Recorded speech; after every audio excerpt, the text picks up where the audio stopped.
to reclaim this country and give it back to the people. Yes. Mensahe ho nitong si Mayor Baste Duterte ang ating pag-uusapan dito sa video na to at ang pagbati ng ating mga kababayang OFW sa iba't ibang dako ng daigdig ngayong kaarawan itong si dating Pangulong Rodrigo Duterte. Pero bago yan, isang like at isang subscribe. Basta na ho tayo dyan at sa mga gusto sumali sa ating community yung join button nandyan lang ho sa baba. Ito ho mga kababayan isa lamang sa napakaraming mga video na nagkalat ngayon sa social media na kung saan yung ating mga kababayang OFW talagang nakikiisa sa pagdiriwang sa kaarawan nitong si dating Pangulong Rodrigo Duterte. Panoorin ho natin ito mga kababayan.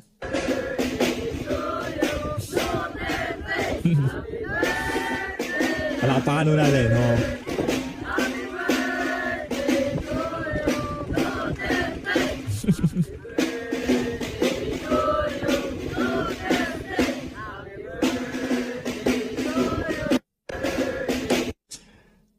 Marcos Jr. Marcos Jr. Kung sakaling yung mga Talyanista natin sa Imada naligaw dito sa video na to. Enjoy nyo na tong video na to. Kasi sa lahat ng naging presidente, tanging si Rodrigo Duterte ang pinaghahandaan ng birthday ng ating mga kababayang OFW. Hindi si Fidel Ramos, hindi si Gloria Macapagal Arroyo, hindi si Noynoy Aquino, hindi si Erap Estrada, tanging si Rodrigo Duterte lamang ang 3 taon nang wala sa Malacanang pero mapahanggang sa ngayong mga panahon na to pinagdiriwang pa rin ang kanyang kaarawan ng ating mga kababayang OFW. Ngayon lang kayo makakakita niyan. Para sa mga Talyanista natin sa Imada, enjoy nyo na yan. Dahil yung presidente nyo si Marcos Jr., kailanman hindi siya magkakaroon ng ganyan. Anak tawa. Nagbe-birthday na nga siya, ang dami nang nananalangin na sana magurgur na siya Diba? Kaarawan ni Marcos Jr., ang comment sa baba, kailan ho ba? Yun ang tanong, kailan ho ba? Ba't takin mo birthday mo, tatanong lang kailan kami magugurgur? Itong si Tatay Digong, 3 taon nang wala sa Malacanang, pero yung support at pagmamahal ng ating mga kababayang OFW, mga kababayan natin sa Pilipinas, talagang tuloy-tuloy. Kaya ang pagkapanalo nitong si BP Sara, wala na hong makakapigil dyan. At kung sakali man, talagang gugustuhin nila natanggalin si BP Sara, wag ho kayong mag-alala, may backup plan. Ito ang Diyos ng tadhana. Hindi ho, pinakita na ng Diyos ng tadhana. Pagka kayo, talagang naghalal pa kayo ng kaalyado ni Marcos ng mga dilawan at pinklawan, ganyan ang mangyayari sa inyo. Hindi porket nakipag-alyansa sila doon sa mga politiko na kung saan merong prinsipyo at paninindigan, merong tunay na pagmamahal sa sambayanan, hindi ibig sabihin ganun ang gagawin ng mga yan. Tama, mali. Diba? Ngayon, ang gagawin ho natin sa susunod na eleksyon, solid Sara Duterte. Line-up nila po sa Senado, solid Sara Duterte. Kung sino man ang kandidato ni VP Sara na congressman, solido ho tayo dyan. Balagbag ho itong 2028 election na to. Ito naman ho ang mensahe nitong si Mayor Baste Duterte diyan sa pagpupulong ng PDP laban. Napakaganda ho ng mensahe na to. Napapanahon ho ito mga kababayan. We will reclaim this country. Hindi ho para sa kanilang sarili Hindi ho para sa mga Duterte. And give it back to the people. Palakpakan ho natin itong si Mayor Baste Duterte. Pakinggan ho natin itong mga kababayan. First of all, I want to thank Pagpupulong ho ata ng PDP you for laban. your time. I know you're very busy people and lahat ng oras to gather here and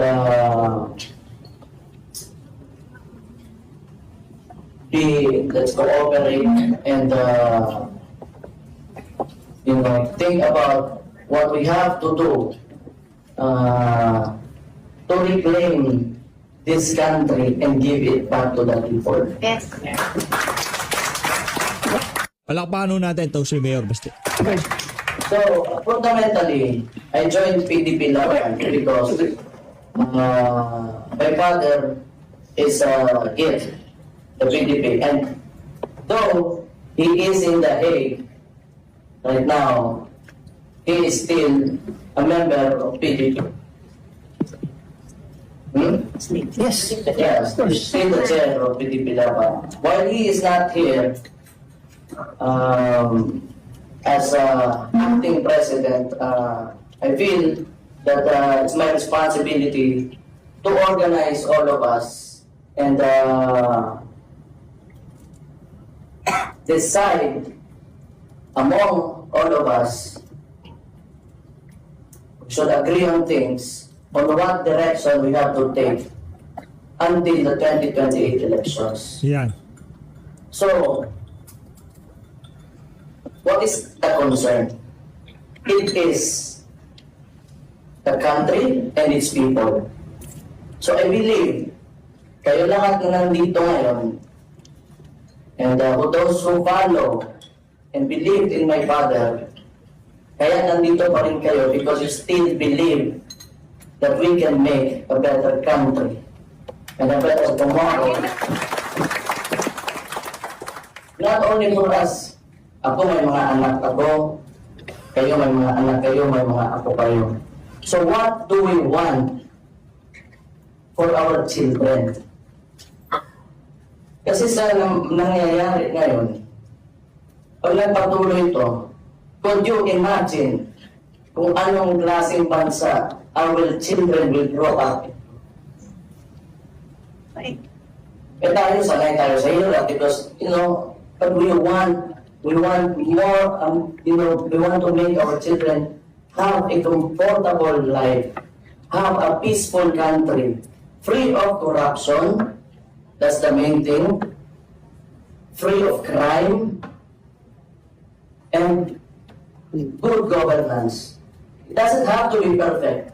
Wala naman talagang perfecto sa dito. But policies in government, the direction of a government should benefit the majority of the people. And what is happening now? Saan yung pera ng bansa natin? Even the President himself, si BBM, last year, if I remember correctly, August, nagpalabas siya ng mga contractor puno that were misusing the funds of the government. Kaya ano nangyari ngayon, pumutok sa mukha niya. And true enough, may issue talaga tayo sa pera.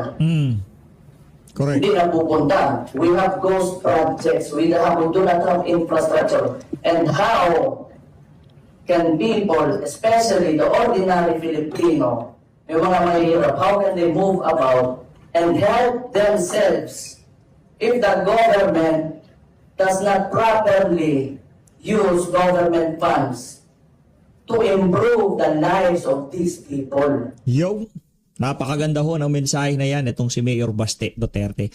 At ito naman ho ang naging mensahe nitong si VP Sara diyan sa ginanap na araw ng Davao. Pakinggan ho natin itong mga kababayan. Tinanong ho siya, kaugnay sa kanyang impeachment at sa mga kabalbalang ginagawa nila dyan sa House of Representatives. Hindi sila nag-consult sa akin, no? Kasi hindi ko na iniisip impeachment sa panahon na yun. Iniwan ko na yan lahat sa mga abogado. At syempre, nagpapasalamat ako sa mga lawyers, independent lawyers na hindi kasama sa defense team na nag-iisip pa rin na ipaglaban ang ating saligang batas at kontrahin ang pag-abuso ng proseso ng impeachment.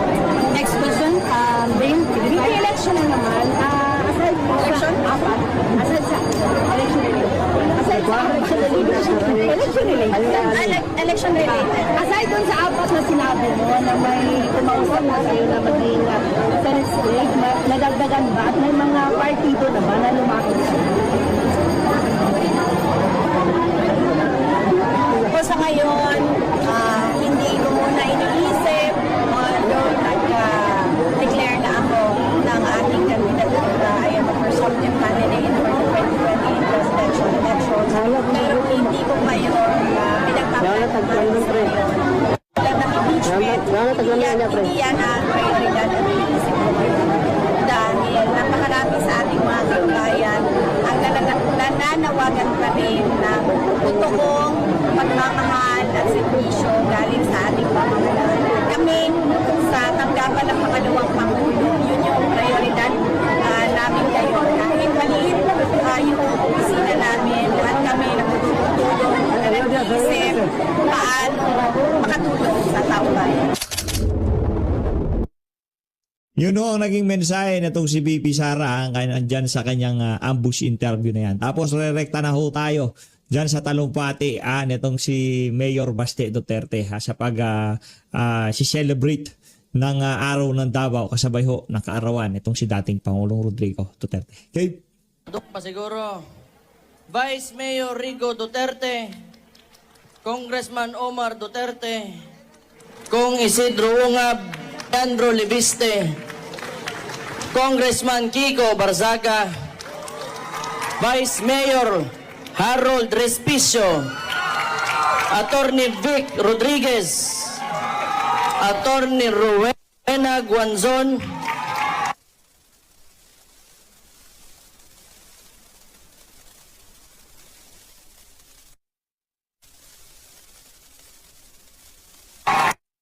Ronald Cardema, Yung. at magpasalamat ko sa security cluster nato. Tanang mga taga-gobyerno, karong bulana nga nagtrabaho, tanawa takron. Kini ato mga bisita, akong gipang dadre. Kikibaw mo nga, ako di ko gusto mag-istorya politika, pero ginagmay lang. Kaya ato ang focus karon, araw ng Davao, 100 years na itong City Hall. But pasabot ana, 100 years. Gabarog lang gihapon ang mga Dabawenyo o gosgan lang gihapon. Nagantag yagian ang ato ang local hero nga si former President Roa Rodrigo Duterte ilang gihilabtan. Karon unsay nahitubo sa to Nagtuo silag buhinay ta. Nagtuo silag maluya ta. Pero tanawa ang asa ta karon sa motang ni Kusgan kay ilatang gisuwayan. Doon na lang ko yung mga giya. Pero gani, akong gipaila-ila kaninyo ni mga tao na sa likod na mga bisita nato. Hapit pa gani mag-away kay tanan buang. Tanan isog. Kita mga Dabawenyo, maisog ta. Pag kita gani, itulak sa corner, imong ipiton, wa tay laeng himoon, di man tahilabtanon. Pero kung inyo may suwayan, magkatuog inyo may suwayan, magkatilog yun mong sokol, sa inyong kinilog yun mong sokol, sa inyong kinabuhi nga wa pa ninyo makit sukad-sukad sa inyong kinabuhi nga wa pa ninyo makit sukad-sukad sa inyong natao mo. Naalang ko yung mga gamayng giya para sa ato para sa tanang Dabawenyo. Gusto na kong basahon sa inyo Una asenso para sa tanan. Dili lumba ang pag-asenso. Suportahan ang matag-usa nga mulambo aron dungan tang mulahutay para sa nindot nga dakbayan. Ang tinuod nga kalambuan kauban ang tanang katawhan. Kung musaka ang usa ka Dabawenyo, ang atong tumong o dapat natong panganduyan nga musaka ang tanan Dabawenyo pagkitang tanan mo asenso. Pagkaiusa ang matag pamilya, importante kaayo ni. Sa matag panimalay, kinahanglan manukad ang panagiusa. Pag hinatagay o pag sinabtanay, kay ang nagkaiusang dakbayan, pundasyon ang pamilyang ligo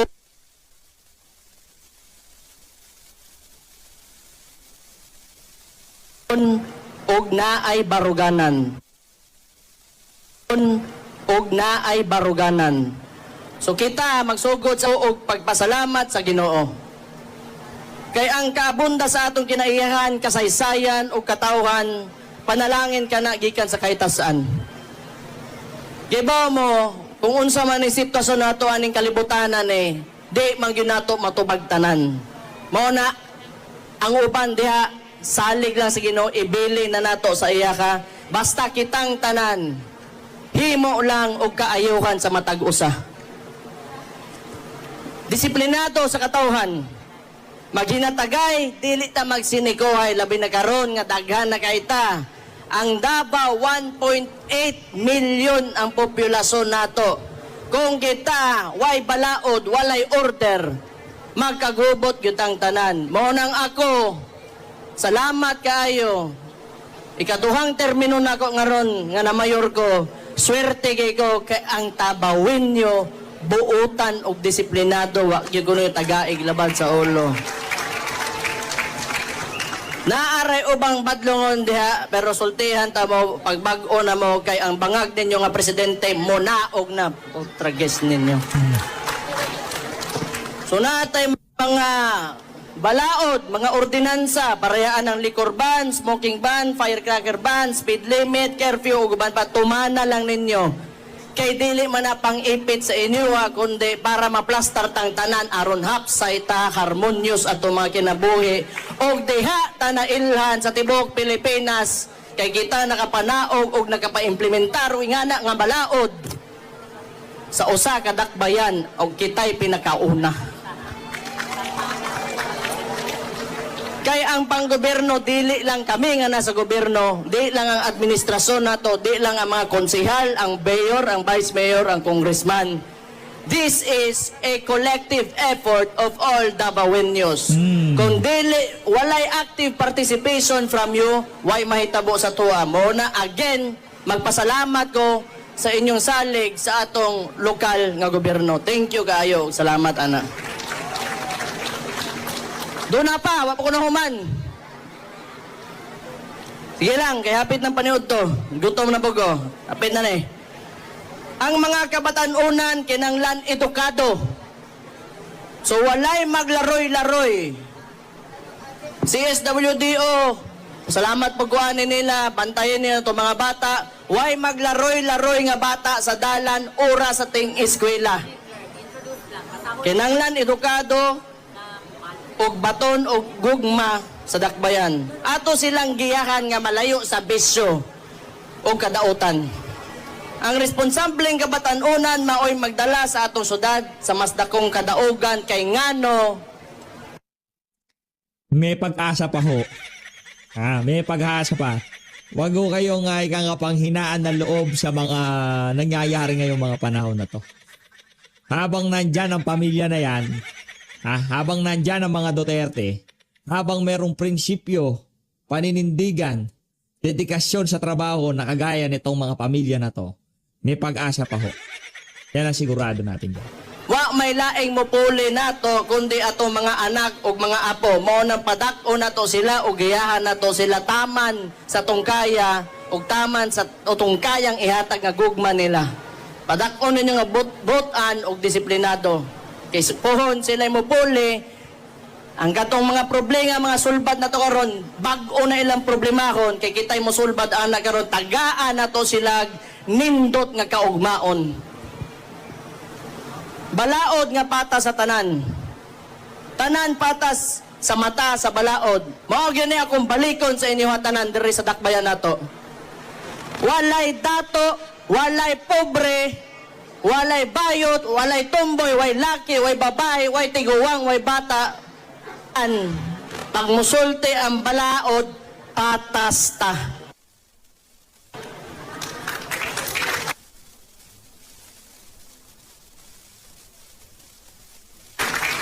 Walay pilion ang balaod dere, kung walay pribilehiyo dere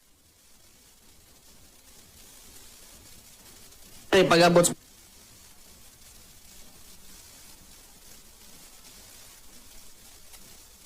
Medyo nag-ano lang ho, nagbabakal Tanan lang, patas. pero tuloy-tuloy Mas lang. lami ang kinabuhi kung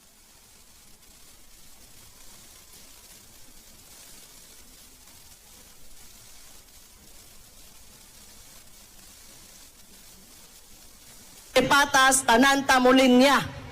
Mao na importante. kay aron atong lugar nindot og organisado. Kabalo kong na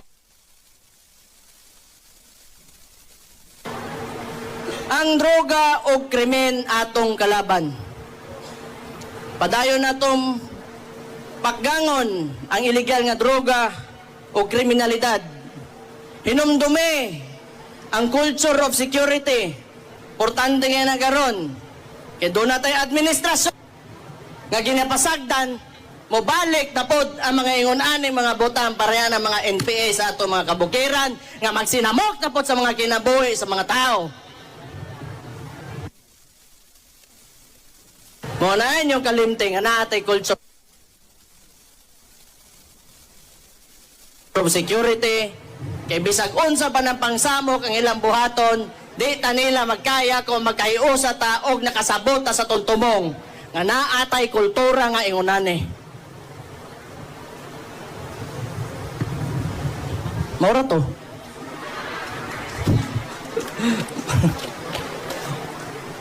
Di bitaw. Kapoy na kay mga masuko ba mo nang nagdala po kog mga kauban na kung suko pod. O di nakadungog mo. Pero kani mga tawhanan nagtuo ko nga naa ni sila ay mga revolusyonaryo na kasing-kasing. Kaysa panahon kung kanus alisod kay motingog, kini mga tawhana nga giimbita nako diri sa akong likod karon. Pipila lang ni sila nga ni istorya sa kamatuoran ug unsa gyud tinuod nga nahitabo sa atong nasod karon. Kanay po, ang importante kaya sa kuha, sama sa kuha mga patas tang tanan, walay diskriminasyon sa tinuuhan. Atong ginarespeto ang tanang relihiyon, tribo. Oy, ang mga deputy mayors dahil, nakalimot ko ninyo. Huwag itong mga gwapa na mga tindaog dahil mga mutya, ha? Gwapa kayo mo. Sige, ningon lang gani ko, tinuod man. Tribo, gigikanan basta para sa kaayuhan. Kay dinhi sa Davao City, pag musod ka dire, Dabawin nyo tang tanan.